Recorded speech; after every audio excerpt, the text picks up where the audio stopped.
यहां सुनिए वो कहानियां जो आपके दिल को छू जाए।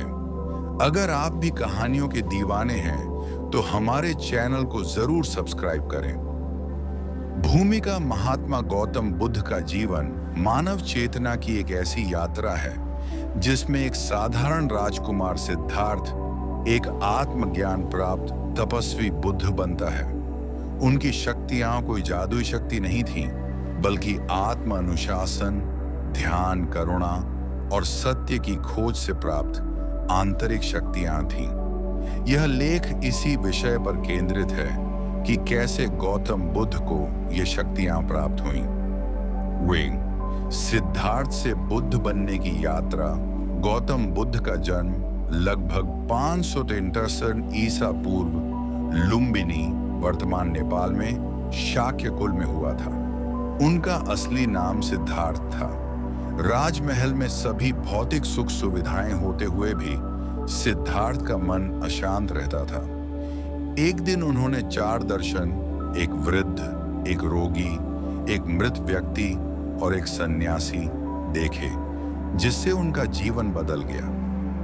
उन्होंने 29 वर्ष की उम्र में राजमहल, पत्नी यशोधरा और पुत्र राहुल को त्याग कर सत्य की खोज में निकलने का निर्णय लिया।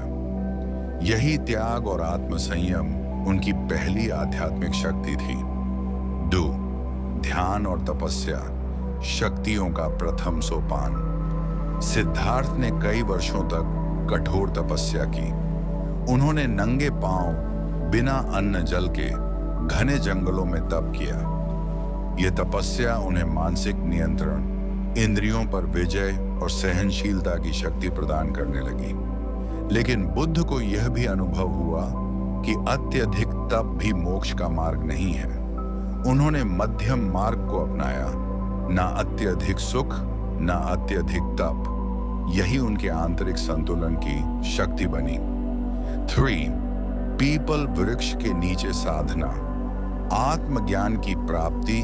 बोध गया में पीपल के वृक्ष के नीचे सिद्धार्थ ने यह प्रण लिया कि जब तक उन्हें सत्य की प्राप्ति नहीं होगी, वे वहां से नहीं उठेंगे। यह साधना 39 दिन तक चली। इस काल में उन्होंने कई मानसिक बाधाओं, मोह माया और मारा, अज्ञान अहंकार का प्रतीक का सामना किया।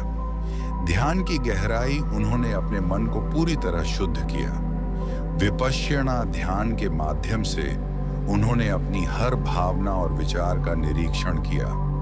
उन्होंने देखा कि सभी दुखों की जड़ तृष्णा, इच्छा है और उसका अंत निर्वाण है। 4. आत्मज्ञान के बाद प्राप्त शक्तियां। बोधि वृक्ष के नीचे उन्हें बोधि या ज्ञान प्राप्त हुआ और वे सिद्धार्थ से बुद्ध बन गए। इसके साथ ही उन्हें कई आध्यात्मिक शक्तियां प्राप्त हुईं। एक चित्त परिवर्तन की शक्ति, माइंड रीडिंग। बुद्ध दूसरों के मन की स्थिति को सहज ही समझ लेते थे। वे यह जान सकते थे कि कौन किस भ्रम में है, कौन किस पीड़ा में है। यह कोई जादू नहीं था, बल्कि गहरी करुणा और ध्यान की शक्ति से उत्पन्न अंतर्ज्ञान था। 2. पूर्व जन्मों की स्मृति, पास्ट लाइफ रिकलेक्शन। बुद्ध को अपने असंख्य पूर्व जन्म याद थे। उन्होंने बताया कि कैसे वे कई जन्मों में भिक्षु, राजा, पशु, पक्षी आदि के रूप में जन्म ले चुके हैं। इससे उन्होंने पुनर्जन्म और कर्म के सिद्धांत को प्रमाणित किया। 3. दिव्य दृष्टि, क्लेयरवॉयंस। बुद्ध अपने ध्यान के बल से दूरस्थ स्थानों को भी देख सकते थे। मृत्यु के बाद जीव का पुनर्जन्म कहाँ होगा, यह भी जान सकते थे। यह दिव्य चक्षु की शक्ति थी। 4. चमत्कारिक शक्तियां, इति शक्तियां। हालांकि बुद्ध ने कभी अपने चमत्कारों का प्रदर्शन नहीं किया, परंतु उनके शिष्यों और ग्रंथों में उल्लेख है कि वे जल पर चल सकते थे, वायु में उड़ सकते थे, शरीर को विभाजित कर सकते थे। पर वे कहते थे कि सच्चा चमत्कार आंतरिक परिवर्तन है। 5. उपदेश की शक्ति, ट्रांसफॉर्मेटिव टीचिंग। बुद्ध की सबसे महान शक्ति थी उनकी वाणी। उनकी वाणी में करुणा और तर्क का समन्वय था। वे लोगों के अनुसार भाषा, दृष्टांत और विधियां चुनते थे। यही कारण है कि हजारों लोग उनके उपदेश से प्रभावित हुए। 5. ध्यान की वैज्ञानिकता, शक्ति का स्रोत। बुद्ध का ध्यान कोई अंधविश्वास नहीं था।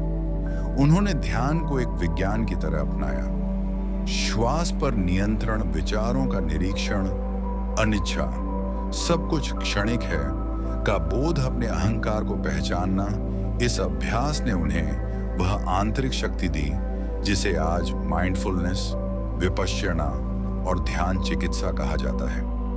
6. 5 विशेष शक्तियां जो केवल बुद्ध को प्राप्त थीं। शक्ति विवरण। 1. निर्वाण की शक्ति, मोह, राग, द्वेष, अज्ञान को पूर्णतः समाप्त करना। 2. धम्म दृष्टि, संसार के समस्त दुखों के कारण और समाधान को देखना। 3. दया और करुणा, शत्रु तक को प्रेम से देखने की शक्ति। 4.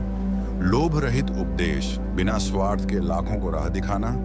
5. शून्यता का अनुभव, मैं या मेरा के भाव से मुक्त होना। 7. बुद्ध के अनुसार शक्ति क्या है? बुद्ध ने कहा, असली शक्ति आत्म संयम है, क्रोध पर विजय है, लोभ को त्यागना है। उनके अनुसार शक्ति दूसरों को हराने में नहीं, अपने मन को जीतने में है, ज्ञान बांटने में है, छुपाने में नहीं, सभी को समान दृष्टि से देखने में है, भेदभाव करने में नहीं। 8. आधुनिक दृष्टिकोण से बुद्ध की शक्तियां आज बुद्ध की ध्यान विधियां वैज्ञानिक रूप से भी प्रमाणित हो चुकी हैं। विपश्यना मेडिटेशन तनाव कम करता है। माइंडफुलनेस डिप्रेशन, चिंता, क्रोध को कम करता है। बुद्ध की शिक्षाएं इमोशनल इंटेलिजेंस, लीडरशिप, कम्युनिकेशन में भी लागू होती हैं। 9. निष्कर्ष। गौतम बुद्ध को जो शक्तियां प्राप्त हुई वे किसी जादुई चमत्कार का परिणाम नहीं थी। वे थी सत्य की खोज में अडिग रहने की शक्ति, ध्यान के अभ्यास से मन को पूरी तरह नियंत्रित करने की शक्ति, आत्मा को विकारों से मुक्त करने की शक्ति, समता, करुणा और अहिंसा से दूसरों को जीतने की शक्ति। आज भी कोई भी व्यक्ति इन शक्तियों को प्राप्त कर सकता है यदि वह बुद्ध की तरह अनुशासन, ध्यान और करुणा का मार्ग अपनाए। हर कहानी कुछ सिखाती है, कुछ सोचने पर मजबूर करती है। ऐसी ही कहानियों के लिए जुड़े रहिए हमारे साथ। अभी सब्सक्राइब कीजिए।